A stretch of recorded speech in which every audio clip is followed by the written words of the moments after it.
should probably introduce you and this is kind of unusual because of COVID. You're not here for your regular family, visit during the holiday time. We're talking with Derek Sulek from Sulek Films, and of course he comes in once a year and kind of hang out in studio. But we're doing a Zoom thing because you're still back in Los Angeles, and so I appreciate you spending the time here to at least you have a chance to chit chat. And I figured we talk about some of your current projects and a couple of nerdy things and just how COVID's affected the industry. But you just wrapped up kind of doing a couple of music videos, one for a band called Kiss Flame, and you co-directed that one, if I'm not mistaken, right? Yeah, co-directed and I co-produced on that one. Worked on the concept a little bit as far as the story goes. But, I worked with Chad Narducci. He's my business partner when it comes to music videos. And we had another video that's coming out in January called Tired by Cami Pettin. She's a little social media influencer. I look her up. I think she's got around like 80,000 followers, something like that. Nice. That video is going to be insane when that one comes out. And it's interesting because before you left for film school, you had directed Midlines Wreckage. Yes, video, right? I love that video. It doesn't reflect what I can do now, obviously, but no, of course, it's a great not. video. Yeah, I would love to see what you could do for those guys now with the skills that you've acquired. But I saw the video for the Kiss Flame. What the name of the song is? Damn Dinah. Damn Dinah, and it's just it's breathtaking. It looks great. It's amazing. And we'll make sure and post a link in for so people can check out the video. But I gotta say real quick, quick behind the scenes there is we actually got hailed on in Lancaster while we were filming it. And you can't tell in the video that we were under severe weather. We were waiting for a lightning strike. If we would have saw any lightning, we would have been done. But it never came. The hail passed and the skies cleared, and you see the video now.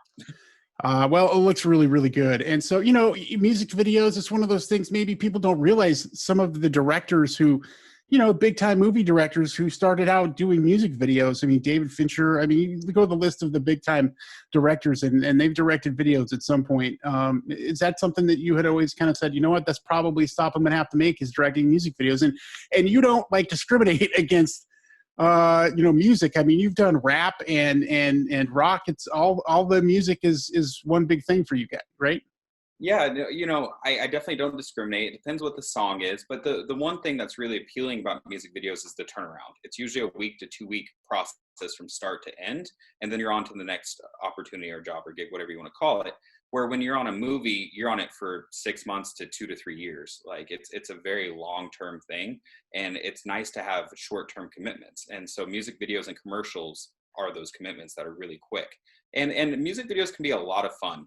You're just making up your own thing. It's your own universe, your own story. As long as the band's playing with that and they're willing to work with you on the creative side, you can do anything. So what is probably the more difficult aspect of doing a music video? Is it, the main storyline version or the performance parts? Because, there are people who like performance pieces in videos, and there are people, I'm not one of the biggest performance piece guy in a video. If I'm going to have a video, I want it to be like a story I'm getting told that the band's being a part of.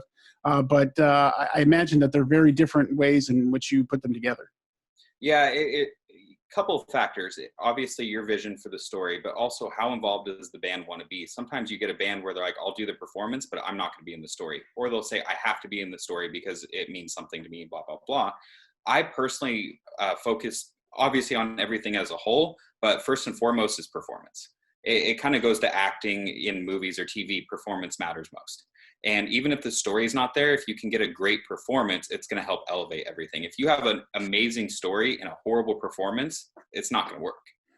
Yeah, we've interviewed many bands, and I always think to me, I'm like, the fun part about being in a band but doing a video would be gives me the chance to be an actor, and I get to be, pretend to be an actor and do the acting things. It's one of the reasons why I like some of the Five Finger Death Punch videos, because they're practically making weird apocalyptic movies, but it's just kind of an interesting part about being a rock star that every now and then you get to do these music videos. you get to be an actor, and the other side of that too is because you're using a pre-recorded track, you get to talk them through the whole process. You're talking to them while they're performing. You're like, pull your mic up more, and really yank the guitar more and try to get it more in camera. And it's a very collaborative process, where when you're doing a movie or anything else and you're recording audio, you can't do that. You have to be quiet and give notes outside of it. Yeah, it's a very interesting aspect. And then, we've talked many times about some of the other stuff you do. I don't know if you want to get into just exactly all the movie stuff you've been doing and doing a lot of producing. But with COVID-19, I mean, obviously both of our industries have been just decimated, whether it be music or, concerts, radio, that sort of thing. Same with movies. I mean, theaters have been shut down and it's been very difficult. What's it been like on the industry side when you actually have the opportunity to work? What has that atmosphere been like? It's really stressful because one positive test shuts everything down. So you're looking at 3 tests a week, Monday, Wednesday, Friday. That's a SAG union rule. And you're dealing with tests before you get to set. You have a COVID compliant officer, a COVID compliant supervisor, coordinator, this whole shebang. It adds a lot of cost to projects if you're producing it and you're managing the budget. That's a big factor. And it's just really nerve-wracking. People are scared, but they got to work and they're not getting all the support they necessarily need from the unions, government, or what have you. But it's just a whole completely different time. One thing about filmmaking, we're always used to being really close to each other, looking over monitors, talking about the performance, and getting really down and gritty and into what we're doing. And now we can't do that. Now we have people saying you have to be 6 feet or we're going to shut you down. If a supervisor or an officer sees you breaking COVID rules, they will shut everything down immediately and you're done. So it's just an uncharted territory. And then there's the cost associated with the whole thing. And then it's just a hassle, but we have to work safely and we have to get back to work. So it's necessary and it's the right thing to do, but it's a big learning curve for everybody. Yeah, I think it was last week or the week before, and that clip of Tom Cruise getting out on the set of Mission Impossible 7, and I was very interested in that because in a lot of those aspects, when you have leaked footage or leaked audio like that, it's usually not good for the actor or whoever is doing it because it makes him look like a huge ass. But in this particular case, I saw a lot of people coming to Tom Cruise's defense just because of that exact same thing of the standards and the things that they're trying to uphold. And it's not a time to be messing around. I mean, first and foremost, Tom did what Tom has to do because he's a producer. His name's online. He's an actor. His money's on the line. The thing is, he said, I care about you. I want you to be here. I will hear your reasoning. But at the end of the day, the rules are the rules. You need to adhere to them. Sure, he was yelling and ranting, but he got his point across. And I guarantee everybody's listening now. And you got to take into account, too, that movie's been shut down several times. This wasn't the first case. This is like the last straw with him. There's a lot riding, and if they don't get that movie done, they're in breach of contracts all over the place. And also, we are looking to that movie on the standard. What is the union's going to do with that? What's the protocols? What's this? What's that? So they're kind of the guinea pig in a sense, and he's 100% right for doing it. Should he have cussed to everybody the way he did? Probably not, but it's pretty standard on a film set. It's nothing new. Yeah, I just want Tom Cruise to care about me. So, well, if you go on his set and you're not 6 feet, he will care about you. Okay. Well, if you can get me there, I'll go. Not if you're going to break the rules. So, no, I'm a rule follower. So what then are some of the projects that you have, I mean, it's hard to forecast this year, especially with, we've got a vaccine now that's starting to roll out, but people are still, I think the industry is still kind of an upheaval because we don't know what's going on with the movie theaters. That's an important aspect of it. Streaming now is really kind of taking the forefront. What's the outlook look for you? So as far as projects go, a lot of the projects that were going this year were shifting into next year. So they're all going to happen. They have to happen. Hallmark movie, Renovate My Heart, that one's still going forward. Brian Herzlinger set to direct. That's being executive produced by Brian Bird, and that's the lead producer is my business partner, Oren Kamara. That's still happening, but the COVID thing has been a nightmare on that film, but we're working on getting it there. I mean, I would just say business is kind of getting back to as usual, but as far as the outlook, a lot of it is going to streaming. A lot of people aren't willing to take chance with theaters. They're not willing to even go that whole route. And, they're not acting like there's a vaccine right now. the industry and the protocols on all that stuff is not going to change until probably June or July of next year, until it's a really widespread vaccine. It doesn't matter if only 5% or 4% of everyone has it. That doesn't help everybody else working. And so I would say everything's going to keep going the way it is right now, but I think people are a lot more optimistic and people are willing to get projects greenlit, and that's the important aspect.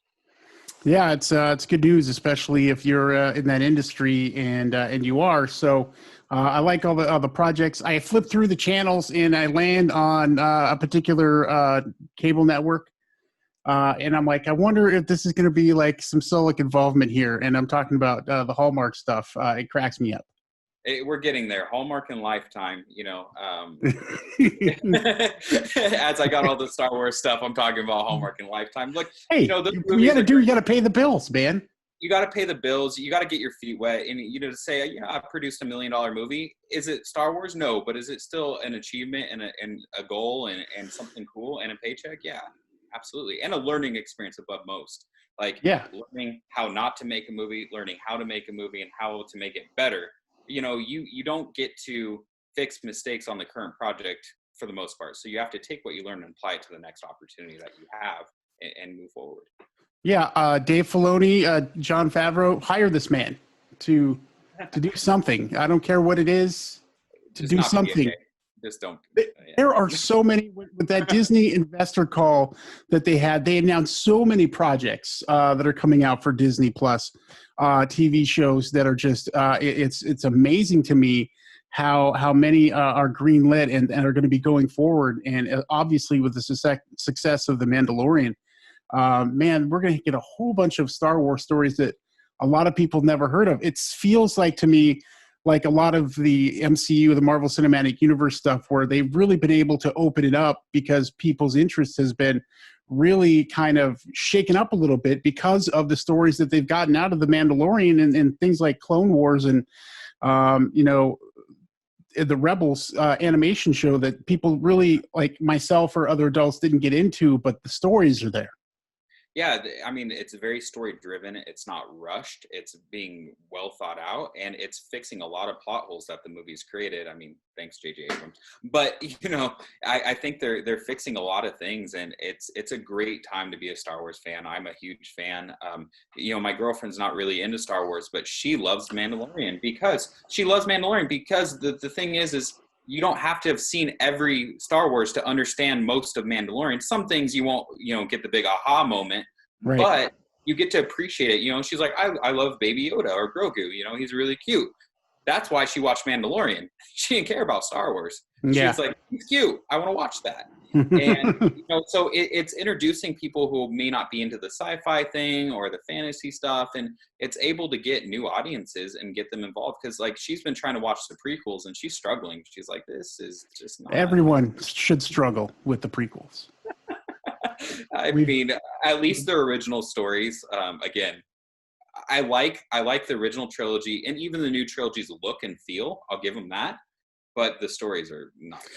I'm really interested to see the ObiWan series in particular because I think now, like Hayden Christensen now can act, where I think it was like in the early, just was so rough. It just looks so strange and weird. And I've seen some stuff with him, and I think now he's got a presence about him that it can really make a difference in the story of Anakin and just basically young Darth Vader. Yeah, I mean, I question that. I mean, unless they have a lot of scenes with Hayden's mask off in the suit, you're just going to see him in a suit, which is kind of Mando style, and then it's going to be James Earl Jones's voice. So I don't know how much of Hayden Christensen you're truly getting in there. And if Kathleen Kennedy is saying it's the rematch of the century, that's stunt doubles galore. So, I mean, I know he did a lot of his own stunts on the prequel trilogy, so we'll see. But I hope we get to see a lot of Hayden Christensen. I would love to see more Darth Vader with his helmet off. I think that's a really cool thing to show. And him, in the tank and him getting the treatments on his skin. They hinted at it in the movies, but we haven't seen a whole side of that. So if they don't do that, I don't know how we're going to feel Hayden Christensen. Like, I couldn't tell you who played Mandalorian except when he takes his, mask off. Right. Anyone could be that character. That's the problem. Or it's the great solution if you're the one having to direct them. So. Oh yeah. All right. Well, hey, I was gonna say thanks for nerding out with us for a while, man. And next time, I'm sure we'll have you in studio, and hopefully you'll have more stories to tell about your great successes there in Hollywood. Yeah, man. Next year, hopefully, it's a breakout year, and everything that's supposed to happen this year takes off next year. And I hope everybody has a very Merry Christmas and a Happy Holidays. And look forward to chatting with you all next year. Yeah, we're super proud of you, man. Keep up the good work, okay? Awesome. Thanks, man. Thanks, brother. I'm hitting end.